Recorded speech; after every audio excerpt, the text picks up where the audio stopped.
네, 안녕하세요. 3040을 위한 보험방송 신창현 팀장입니다. 얼마 전 한 고객분 계약을 좀 도와드리고 있는데 계약을 진행을 할 때 알릴 의무라는 게 있죠. 그래서 고객분한테 어떤 병력 관련된 내용이 있느냐 한번 여쭤봤어요.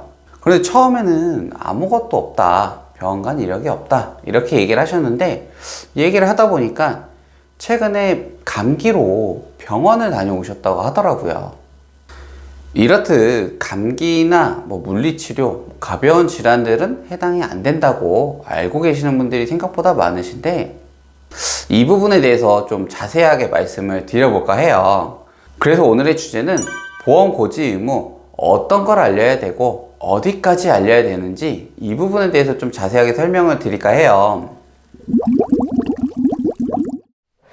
우선 첫 번째, 감기나 물리치료, 침치료, 우리가 가볍게 치료받는 내용들이 있잖아요. 이런 내용들도 고지 대상에 해당이 되십니다. 이걸 생각보다 가볍게 생각하시는 분들이 많으신데, 이것도 병원 가서 치료를 받은 이력이다 보니까 다 알려야 되는 사항들이에요. 이것들로 인해서 나중에 보험금 청구했을 때 못 받는 상황이 생길 수 있으니까 이것도 꼭 고지를 하셔야 됩니다.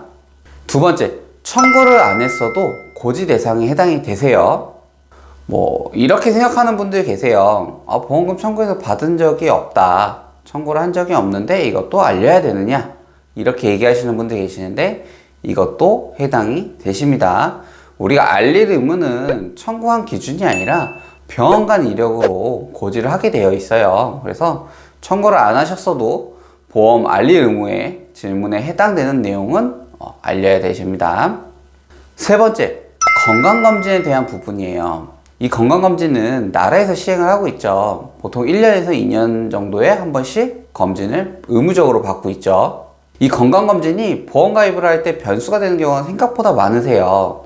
이 안에서 이상 소견을 받았다던가 수치가 이상하다던가 이런 경우에는 때에 따라 고지를 해야 되고, 이걸 통해서 용종을 제거했다던가 추가적으로 검사를 했다는 경우에는 그 고지에 대한 알릴 기간이 좀 더 길어지겠죠. 이렇듯 건강검진 같은 부분은 꼭 잘 알려야 되는 내용이니까 언제쯤 검진을 받았는지, 마지막 검진이 언제였는지는 설계사한테 얘기를 해주는 게 좋겠죠. 네 번째, 우루사, 다이어트약, 인공눈물, 탈모약 같은 가벼운 질환으로 처방받은 것도 다 알리셔야 돼요. 간혹 보면은 이거를 처방받고 복용하시는 분들이 있으세요. 그런데 아무것도 아니고 그냥 예방 차원에서 처방받은 거다, 비용을 좀 아끼려고 처방받았다, 이렇게 얘기하시는 분들이 있으세요. 이 내용은 5년 내 고지 대상에 해당이 되세요. 그렇기 때문에 꼭 알려야 되는 내용이라는 거 기억하셔야 됩니다. 그리고 여기서 한 가지 좀 팁을 드리자면은, 보험 가입을 알아보려고 준비 중이거나 점검을 받아보려고 계획을 세웠다든가 이런 분들의 경우에는 실비 청구할 거를 조금 더 미뤄두시는 것도 방법이세요. 왜 그러냐? 실비 청구를 하게 되면은 그 내용은 모든 보험회사가 공유를 하기 때문에 내가 알릴 의무에 해당되지 않더라도 보험회사는 그 내용을 알고 있어요. 그렇기 때문에 나중에 보험 가입을 할 때 조금 더 불리할 수가 있다.